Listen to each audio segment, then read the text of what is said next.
ওলি আল্লাহদের মধ্যে জুনায়েদ আল বাগদাদির মাকামটা এরকম ছিল যেমন ফেরেশতাদের মধ্যে জিবরাইল আলাইহিস সালামের মাকাম যত বড়। সুবহানাল্লাহ বলে।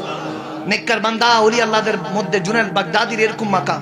দেখতেছে তেনার এক মুরিদ রুহানি সন্তান, অনেকদিন দেখা হয় না, চিন্তা করতেছে কই গেল একটু দেখি, খোঁজ খবর নেই। কারণ মুরিদ যখন হয় তারা রুহানি সন্তান, নিজের কলিজার টুকরা সন্তানের মতো হয়। খোঁজ খবর রাখুক না রাখুক, তাদের জন্য দোয়া করেন আল্লাহর ওলিরা।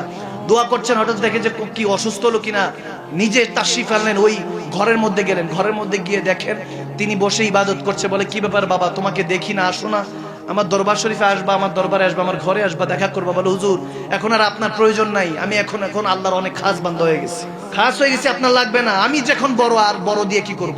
এরকম অনেক বান্দারা আছে ইমাম খতিব সাহেবকে সম্মান করতে জানে না, আলেমদের সম্মান দেয় না, বলে আমি তো ফরেজগার। হজ করে আইসা তেনার জমিনে পাই পড়ে না, যদি নামে পোস্টারের আগে যদি আলহাজ না লেখায়, বলে তুমি দেখো না গত বছর আমি হজে গেছি, নাম দাও না কেন আলহাজ। এরকম আছে না বড় সমাজে আছে। বলতেছে বান্দা তুই কি এমন করেছিস যে তোর নিজের মধ্যে এরকম মনে হচ্ছে যে আর কাউকে লাগবে না। বলে আমি যখন রাতে ঘুমাই দেখি ফেরেশতারা আমাকে বোরাক নিয়ে এসা জান্নাতে ঘুরতে নিয়ে যায়, রাতে ঘুমালে এই অবস্থা দেখি, আপনার লাগবে না। তখন জুনায়েদ বাগদাদি মুচকি হেসে দিয়ে বলে ঠিক আছে, আজকে রাতে যদি দেখোস একবার আস্তাগফিরুল্লাহ পড়িস। কি পড়বি? আস্তাগফিরুল্লাহ পড়ে ওই সময় যদি দেখোস ফেরেশতারা তোকে বোরাক দিয়ে জান্নাতে ঘুরাচ্ছে, ওই সময় আস্তাগফিরুল্লাহ পড়িস। ঠিক আছে। জুনায়েদ বাগদাদি চলে গেল। ওই যুবক যখন রাতে ঘুমাচ্ছে, এদিক দিয়ে দুনিয়ার চোখ বন্ধ হয়েছে, ওদিক দিয়ে স্বপ্ন দেখতেছে ফেরেশতারা বোরাক দিয়ে তেনাকে জান্নাত প্রদক্ষিণ করাচ্ছে। তখন হঠাৎ করে মনে হলো জুনায়েদ বাগদাদি আমার শায়েখ বলছিলেন আস্তাগফিরুল্লাহ ইস্তিগফার পড়তে। ইস্তিগফার পড়ার সাথে সাথে দেখে যে একটা ময়লা ডাস্টবিনের মধ্যে বসে আছে। বলে দেখতেছি ওই যে ফেরেশতারা ছিল আমাকে দুইজন বোরাকে করে জান্নাত দেখাইতো, দেখতেছি ওনারা পালাইতেছে। বলে ভাই কই যাস, তোরা না জান্নাত দেখাচ্ছিস আমাকে? বলে আরে আমরা শয়তানের সাথে জুনায়েদ বাগদাদির সাথে তোর সম্পর্ক তাআল্লুক না থাকে, কারণ তিনি তোমাকে আল্লাহর কাছে নিয়ে যাচ্ছিল, তোমাকে রোজা মুরাকাবা মুশাহাদা দিয়ে ইবাদত দিয়ে তোমার সিনাকে মক্কা মদিনা বানিয়ে দিচ্ছিল। এজন্য তোমাকে ধোঁকা দেওয়ার জন্য সেই সৎসঙ্গ অকুনু মা সাদিকিন ওই আল্লাহওয়ালা থেকে দূরে রেখেছি। যখন দূরে রেখেছি জান্নাত দেখিয়েছি, তোর মধ্যে অহংকার ঢুকিয়ে দিয়েছি, ইবাদতের গরিমা ঢুকিয়ে দিয়েছি। এই ইবাদতের কারণে তোর ভিতরে অহংকার পয়দা হয়েছে, আর অহংকারকারীকে আল্লাহ পছন্দ করেন না। যখন ওই আল্লাহর ওলির মাধ্যমে তুই ইস্তিগফার পড়লি, ইস্তিগফার পড়ার সাথে আমাদের শয়তানের গায়ের মধ্যে আগুন লেগে গেল, এই জন্য পালাচ্ছি। তখন ওই ব্যক্তিটা লাফিয়ে উঠে আল্লাহর কাছে কান্নাকাটি শুরু করলো।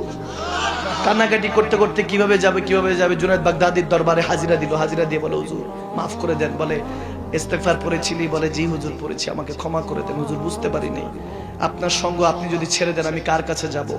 তখন বলতেছে যা, সবাই দরজা বন্ধ থাকতে পারে কিন্তু আল্লাহ ওয়ালাদের দরজা সবসময় খোলা থাকে। আল্লাহর বান্দা যারা তাদের দরজাটা খোলা থাকে। আয় সৎ সঙ্গ রাখবেন, আদিনী কুল্লু আদাব, আদাব রাখতে হবে। এখনকার যুবকরা টানতে না বিড়ি টানতে টানতে সামনে দিয়ে জায়গা মুরব্বীদের, সালাম নাই কালাম নাই, না না না না এরকম করা যাবে না। আদব রক্ষা করতে হবে, আদিনী কুল্লু আদাব। দিন প্রতিষ্ঠা আদবের পরে। আপনি যত আদববান হবেন তত আল্লাহওয়ালা হতে পারবেন, ঠিক না? আদবে আউলিয়া, বেয়াদবে শয়তান। আদবে আল্লাহর ওলি হয়ে যায়, বেয়াদবি করলে শয়তান হয়ে যায়। মনে রাখবেন দুনিয়ার সৃষ্টির পিছনে প্রথম হলো বেয়াদবি। ইবলিস যখন আল্লাহর সেজদা ইনকার করলো, সেজদা দিল না আদম আলাইহিস সালামকে, আল্লাহর হুকুম অমান্য করলো, আল্লাহ নারাজ হয়ে দুনিয়াদারির মধ্যে আমাদেরকে পাঠিয়েছে। প্রথম সে বেয়াদবি না করলে এই কাজ, আমরা এখন এখানে থাকতাম না, জান্নাতে থাকতাম। তাহলে আর কোনো টেনশন নাই, দুঃখ নাই, কোনো ডিপ্রেশন নাই।